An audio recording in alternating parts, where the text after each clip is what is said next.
emphasize cooperation. Our nations have worked closely together for a long time. We've improved the lives of countless people in all our countries in meaningful ways on both sides of the Atlantic. And with this summit, and with the African Union's Agenda 2063, our eyes are fixed squarely on the future. We're now in the early years that will be a decisive decade. The choices that we make today and the remainder of this decade and how we tackle these challenges, in my view, will determine the direction the entire world takes in the decades to come. As I said yesterday, the United States is all in on Africa and all in with Africa. African voices, African leadership, African innovation, all are critical to addressing the most pressing global challenges and to realizing the vision we all share, a world that is free, a world that is open, prosperous, and secure. Africa belongs to the table in every room where global challenges are being discussed, and in every institution where discussions are taking place. That's why I announced in September at the United Nations General Assembly that the United States fully supports reforming the UN Security Council to include permanent representation for Africa. And today I'm also calling for the African Union to join the G20 as a permanent member of the G20. It's been a long time in coming, but it's going to come. And today I'm also, whether we're upholding or defending the foundation principles of global peace and security enshrined in the UN Charter and the UN and in the AU's seminal documents, or meeting the challenges that impact every nation, the people of Africa are indispensable partners delivering the progress that benefits everyone, not just in Africa and the United States, but the whole world. The COVID-19 pandemic, followed by Russia's unjust and unprovoked war against its neighbor Ukraine, has roiled the global economy, erasing many of the development gains that we worked so hard together to achieve over the past 2 decades. But that doesn't change our shared goals and our commitment to seeing them through. It only makes it more urgent for us to take decisive action and take it together. That's why over the next 3 years, working in close cooperation with the United States Congress, we plan to commit $55 billion in Africa to advance the priorities we share and to support the Agenda 2063. That number represents a comprehensive commitment from the United States to invest in Africa's people, Africa's infrastructure, Africa's agriculture, Africa's health system, Africa's security, and more. In our view, our new shared vision statement lays out a forward-looking foundation for the 21st century partnership between Africa and the United States. We want to work with you on these issues that matter most to our people's lives, and we're looking to increase our collaboration in every area, from rural communities to urban centers to cyberspace to outer space. In addition to our investments, we're also committed to helping African countries assess the financing you need to build sustainable and inclusive economies. We're leading a global effort to pursue equitable arrangements for global creditors to provide debt relief so nations can prioritize their people, not backbreaking debt payments. And I'm asking the Congress for the authority to lend $21 billion to the International Monetary Fund to provide access to necessary financing for low and middle income countries that are so difficult to come by now, and will help Africa's recovery efforts and support projects that build resilience against future crises. As we engage with your countries, the United States will always lead with our values: support for democracy, respect for the rule of law, commitment to human rights, responsible government. All are part of our DNA. That doesn't mean we always get everything right. We surely don't. And the work of democracy is never finished or never guaranteed. It's about consistent and constant self-improvement. But that's why democracy is the best tool we have to address the wide range of challenges we all face. And that belief is shared by Africans and Americans alike.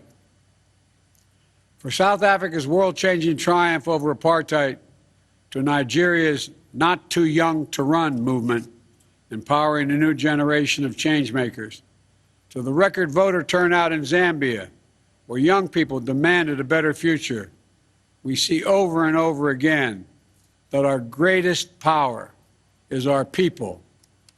So one of the commitments I want to highlight today is the investment in countering democratic backsliding through our new African Democratic and Political Transition Initiative. Collaborating closely with African governments, regional institutions, and civil society, my administration will work with the United States Congress to invest $75 million to strengthen transparent, accountable governance facilities, facilitate voter registration, support constitutional reform, and more. We'll also work to support and strengthen security benefits that flow from good governance, including with the new 21st Century Partnership for African Security. Through this three-year, $100 million pilot program, the Department of Defense will work with our African partners to boost reforms that build their security capacity. Now, as every leader here understands, the real measure of success is not in announcements, but it's in the follow-through.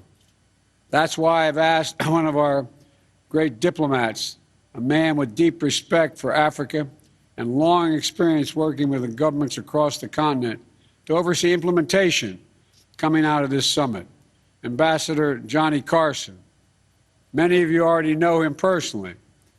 You certainly know his skill and his reputation. So you know that he's going to make sure we translate our commitments on paper into progress that people can see in their daily lives. And on Tuesday, I also directed the establishment of the President's Advisory Council on African Diaspora Engagement in the United States, so we can tap the enormous strength of the diaspora communities here in the United States and make sure their insight and experiences are reflected in our work. And finally, I'm grateful that all of you made the journey to Washington for this summit, and I'm eager to visit your continent. As I told some of you, you invited me to your countries. I said, be careful what you wish for, because I may show up. The poor relatives always show up. The wealthy ones never show up. The poor come and they eat your food, stay longer than they should. Well, I'm looking forward to seeing many of you in your home countries. I also directed the establishment of the President Advisory Council, as I said, on the diaspora. We'll get input from them. And finally, I'm grateful that all of you made the journey, as I said. And I know it's been long, and I know when you arrive here in the middle of the night and then start off a couple hours later with meetings, it's a long haul. Vice President Harris is also planning to visit, as is my wife, Jill. Secretary Blinken's on his way, Secretary of Defense Austin, Secretary of Treasury Yellen, Secretary of Commerce Raimundo, the USAID Administrator Power, and our Ambassador to the United Nations, Linda Thomas Greenfield. Promise you'll send them back.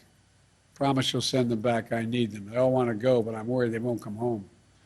But I'm all kidding aside.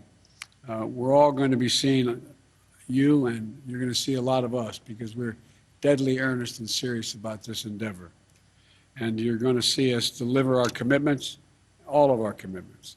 Now, we've crafted this summit and this agenda in close cooperation with the African Union and focus on African priorities.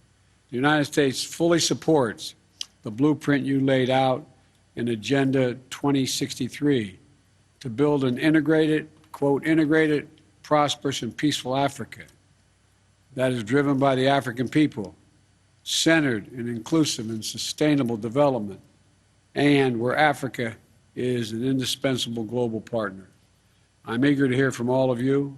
How can the United States deepen our partnerships with you and better work with African nations in the AU to fulfill the aspirations of Agenda 2063? I want to thank you all again. And I'm now going to turn it over to Secretary of State Blinken to facilitate our discussion. Again, thank you so much for being here. Appreciate it.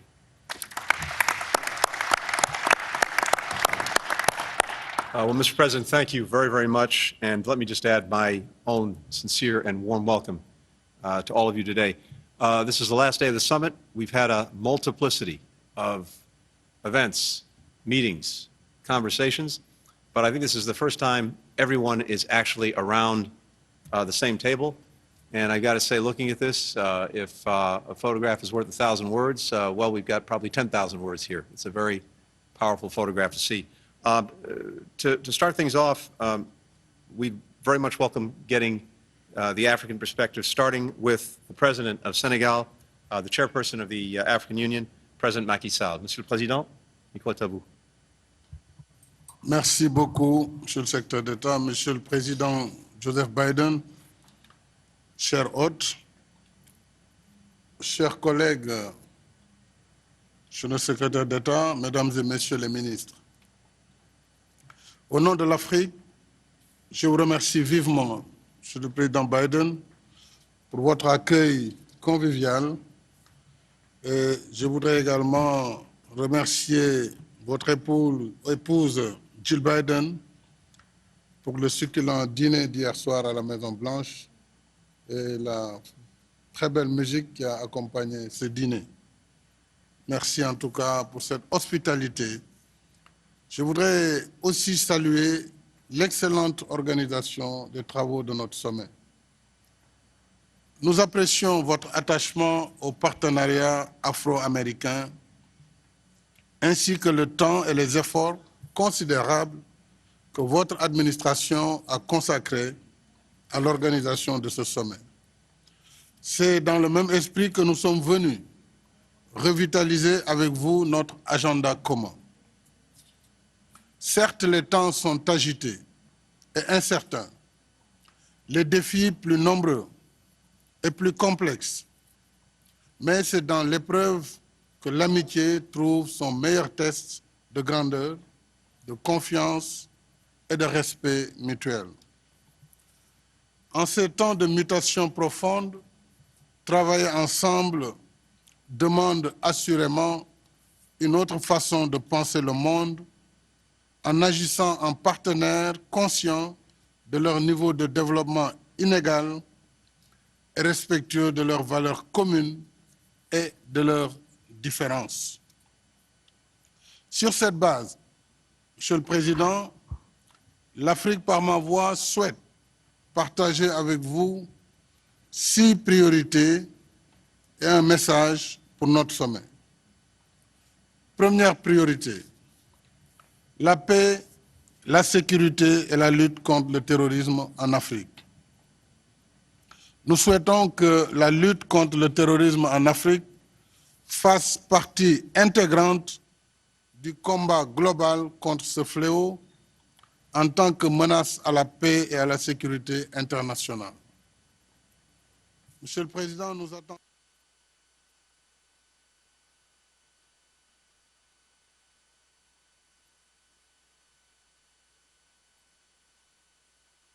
les Nations Unies place la lutte contre le terrorisme en Afrique dans le cadre du mécanisme de sécurité collective de la Charte des Nations Unies.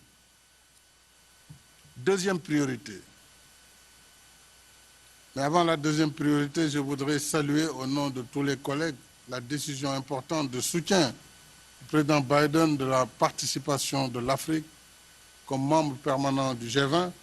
Cela mérite des félicitations et des applaudissements au président, puisque ça va être le déclencheur pour notre participation au G20 comme membre à part entière, mais aussi son soutien pour l'intégration du continent comme membre permanent au Conseil de sécurité. Monsieur le Président, devant le triple impact du changement climatique, d'une crise sanitaire sans précédent et d'une guerre majeure, l'Afrique renouvelle son plaidoyer pour la réallocation partielle des droits de tirage spéciaux Et vous en avez évoqué un aspect très important.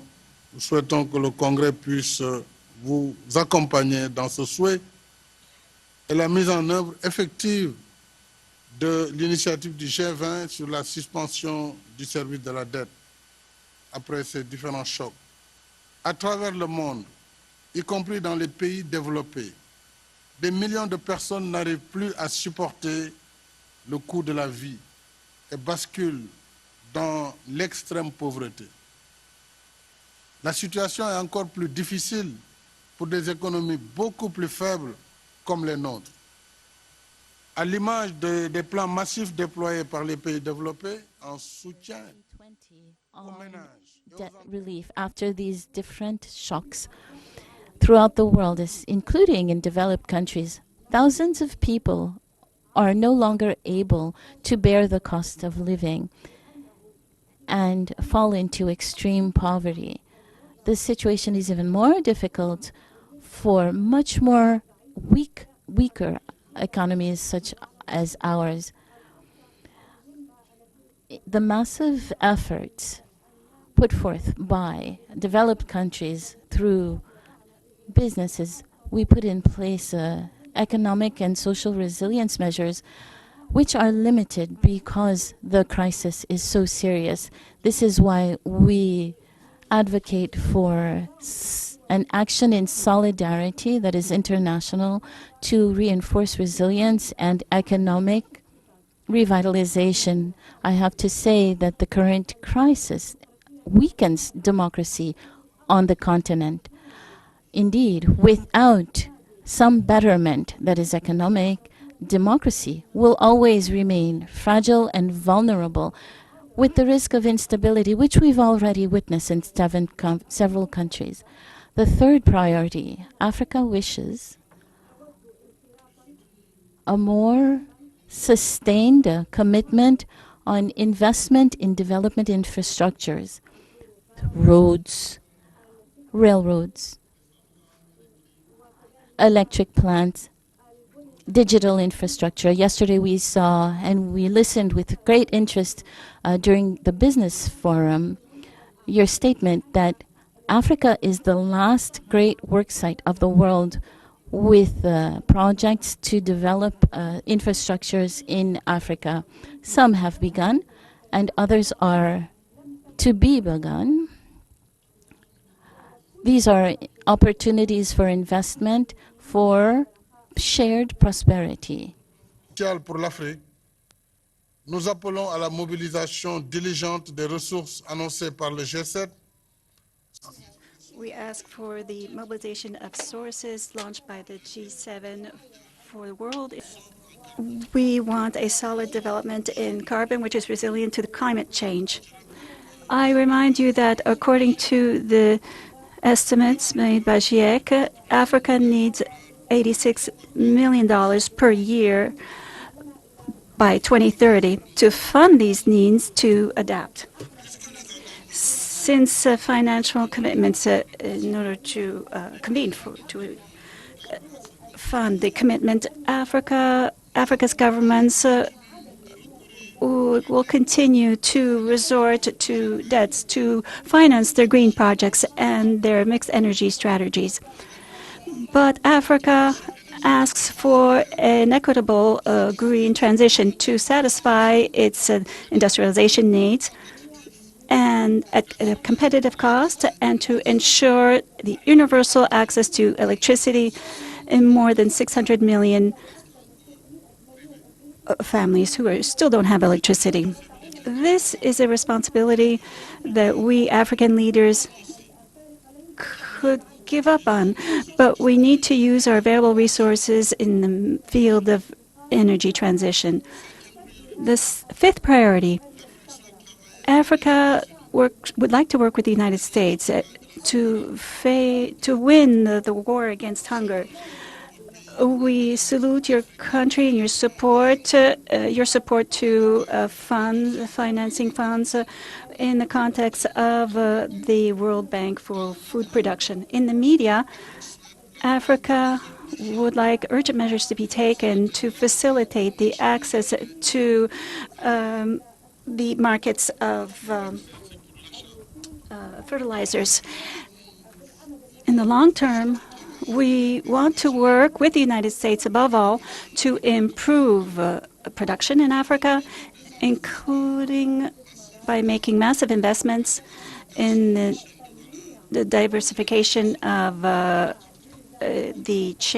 value chains and infrastructure. The joint statement on food security, which will be released at the end of the summit, is a good action plan in order to fulfill this goal.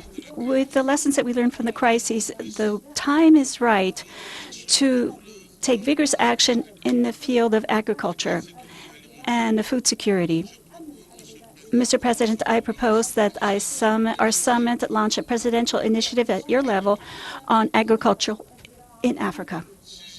Sixth priority, Africa asks for a more inclusive and just world governance by accelerating the reform process of the UN Security Council and to give a seat to the African Union in the UN. And thank you for this. We have gotten the response that we wanted from you. Thank you. And we want the support of the United States, and we thank the United States very warmly for the commitments that they made for Africa's place at the G20. And this will happen at the next G20 summit. So thank you, Mr. President. These are the 6 priorities. As far as our message is concerned, this is a renewed commitment to open, for dialogue and partnership, for strong international relations. In this spirit, Africa calls for the lifting of sanctions which continue to affect the Zimbabwean people. Zimbabwe has been sanctioned since Mugabe's time, and I think it's time to lift these sanctions so that the Zimbabwe people can continue to fight efficiently against underdevelopment and poverty. In the name of my colleagues, I must also tell you that we are concerned, Mr. President, by the American bill on economic and trade between your country and foreign powers. This bill, with its sanctions, which targets a whole continent, is the first in international relations. Africa is asking why such a bill exists and why Africa is targeted. And in the spirit of the rules of the World Trade Organization, we ask for this project to be reviewed for the implementation of this would damage the relationships between the U.S. and Africa, and we don't want this to happen. Our hope, and that's why we're here today with you, our hope is to pursue with you our common efforts for the Africa-U.S. partnership and build together this partnership on a more solid and confident nature for progress and shared prosperity for our people.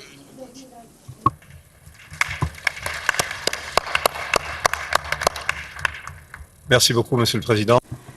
Thank you, Mr. President. To the chairperson of the African Union Commission. D'aujourd'hui est historique à plus d'un titre.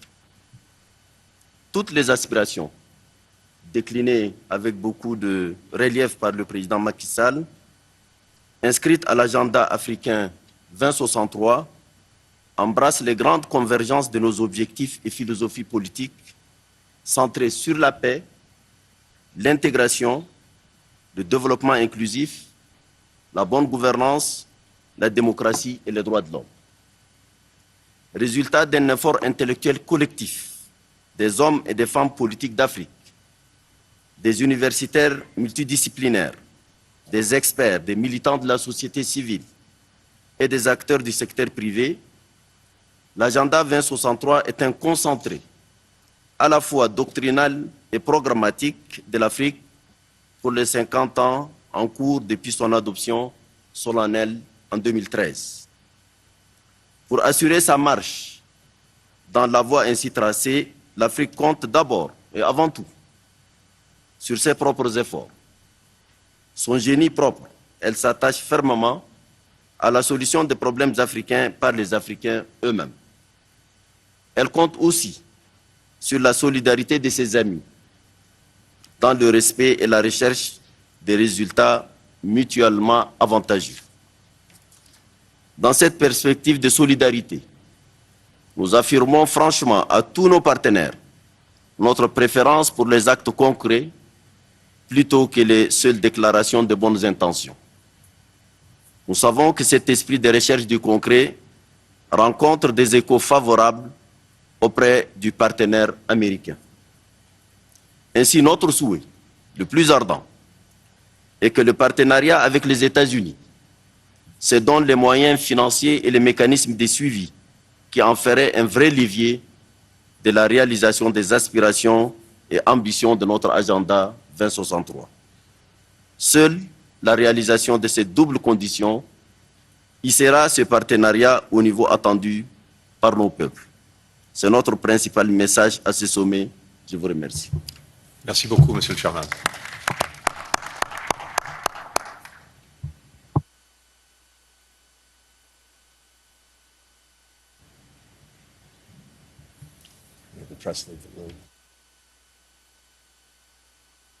Goals for the Agenda 2063. I